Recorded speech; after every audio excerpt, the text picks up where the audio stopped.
Okay, just had to make sure those idiots didn't interrupt my intro here. Oh, hang on, is there another one? No, they just decided to open by themselves. Anyways, thought I might get this segment out of the way early because it is Australia Day today, and I must now bring up the fact that they kind of dropped the ball here and didn't make an Australian-themed level. It's unfortunate, but whatever.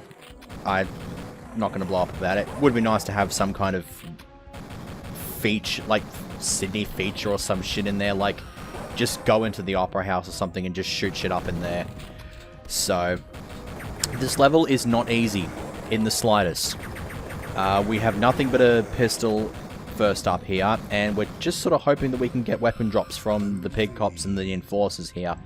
Thankfully, I was able to get a shotgun, so things are not quite as difficult now.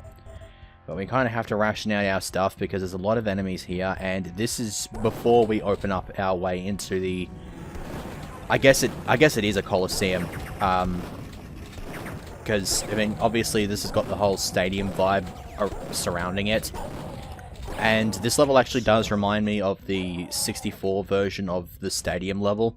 Because if you play it in Duke Match, there are a couple of, like, doorways where, like, the players are supposed to sort of come out, like the race. I think that's what they're called.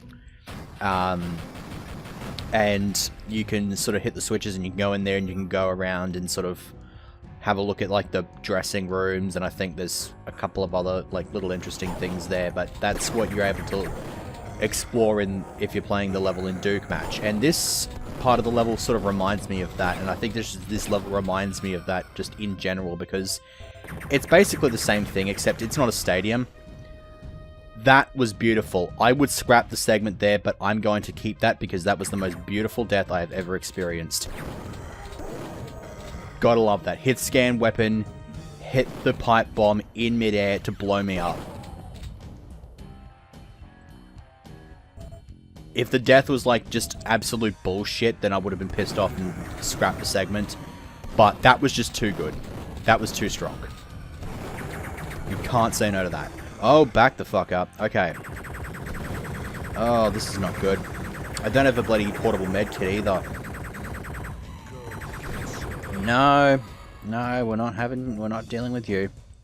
Is there anything else in here? Oh, there's a shotgun and the blue card, so that works. I feel like I might finally have gotten over my calling the cards keys. And the keys cards.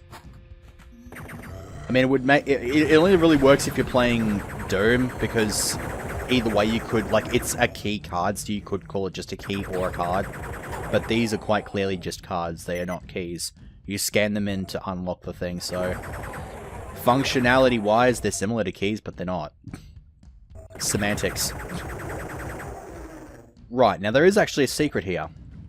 I believe you want to sort of just blow something up here. I can't remember where exactly it was. Yeah, there it is. And it leads to nothing but more than a suit of armor. Okay. I kind of figured that there might have been another part of the wall that you could break. Like, there's no real visible crack there. That's the problem with it. Now, I need some health to start off with. And as I'm looking for this, I'm going to explain why I'm getting this segment out as quickly as I can, because today being Australia Day means that every Tom, Dick and Harry is at home surfing the internet, and so I've woken up today to find that the internet is considerably slower than it should have any real right to. And so it was probably a good idea. Let me just chuck a piss. That will be valuable if I manage to get out of that middle section with 10 points of health left. Okay, sweet. We got all that. Probably should not have collected the large med kit there. That was a bit of a waste. But yeah, everyone's on the internet because it's a public holiday. They really should be down at the beach, but apparently people are just too lazy to do that. And so with that, let me just sort of hold my train of thought here as I open this door. Yeah, Battlelord. We want to just get right the fuck out of there. Completely just... Okay. Completely just talked straight over Duke there. He was saying something and I just completely ignored that fact. You'd think I'd remember something like that because I have done a practice run of this level and have found that this is the best option instead of just fighting the Battlelord up there, because Two reasons for it. One is that I don't have a shrink ray to just shrink it immediately and then crush it.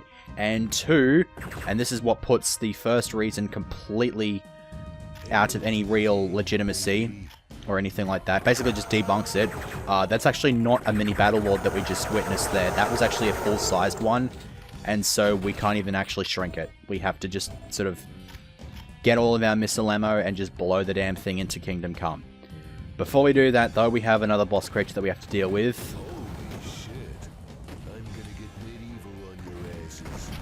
Thankfully, this one is nowhere near as difficult, because you've got distance, of course, so you don't ever have to worry about getting hit by those rockets unless you were, like, distracted for just long enough.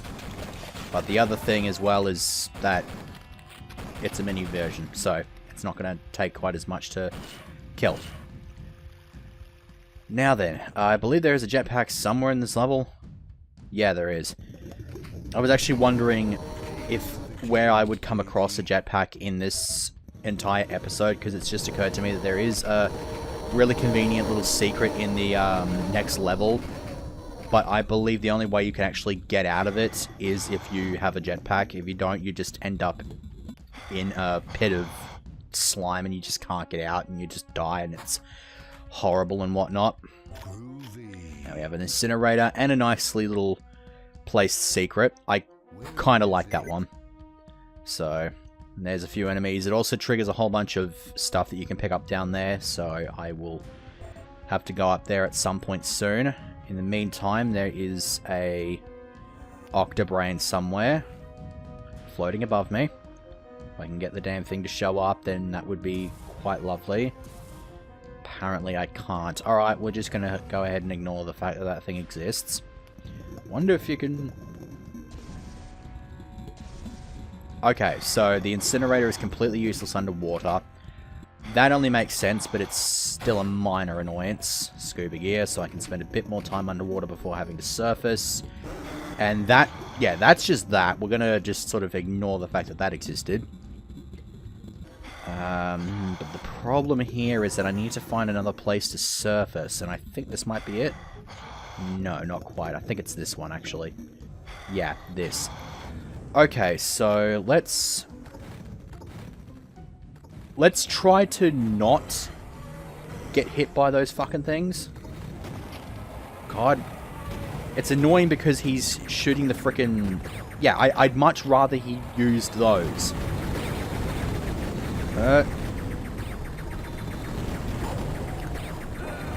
Oh yeah, I don't like the way this is going.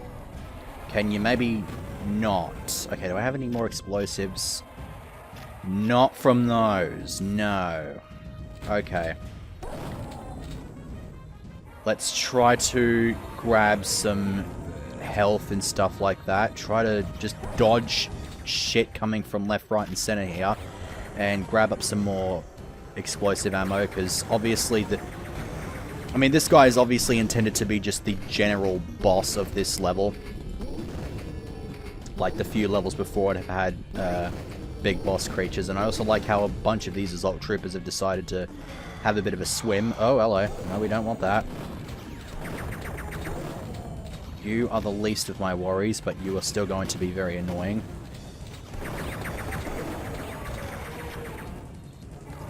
Come on. I think I got... Yeah, I think if I aim towards the head, I think it does more damage. I'm not entirely sure where I got this info from. Actually, no, I think it was from the speedrun. The LL Cool Dave speedrun from AGDQ. I think I got that right. 2014. Which is where I learned a few of the glitches of this game, like the ones in the... Like the one that fucked around with the level geometry in back in episode 4, so... Anyways, I'm not entirely sure if I finished my train of thought regarding Australia Day. Basically, everybody's on the internet, making it slow as all shit. It's quite an annoyance, but I will just sort of deal with it. I'll just get the thing out of the way. Can we just unlock that? Because that opens the way to the secret exit. Not the secret exit, but the actual exit. And I figured I might as well get this out of the way and upload it. I don't actually need to worry about uploading it too much. I don't even know why I'm collecting all this sort of stuff, because I have absolutely no need for it. And there is apparently still no jetpack. Okay. I didn't even know why I'm still in this level. I should just get it out of the way and just finish the segment, but I feel obligated to just do more shit. Fuck it. No, no. It's not like any of this shit's gonna get carried over anyway, so let's just ignore that. Acknowledge the fact that those are totally the fire jets from Rise of the Triad, and get this level out of the way so that I can finally finish my Australia Day train of thought. Because I'm going to have slow internet for the entirety of the day if every Tom, Dick, and Harry's going to surf on it, and then my mum's got to do some freaking bookkeeping work, and her laptop just leeches off the internet and slows everybody else down, so that's going to be obnoxious in and of itself, so... Ready for action. Yeah. That's basically what that was, and, there you go. That was the last secret level of the game. Back onto the regular programming. By the way, we were in Rome, in case it wasn't made painfully obvious. And now we're in France. This is going to be a doozy of a level. I've not even done a practice run of this level yet, so... yeah, this one's going to be a... arse. Alright, ending the segment now because I'm rambling on too much. Next time, we're going to take the Tour de Nukem. God. Terrible name.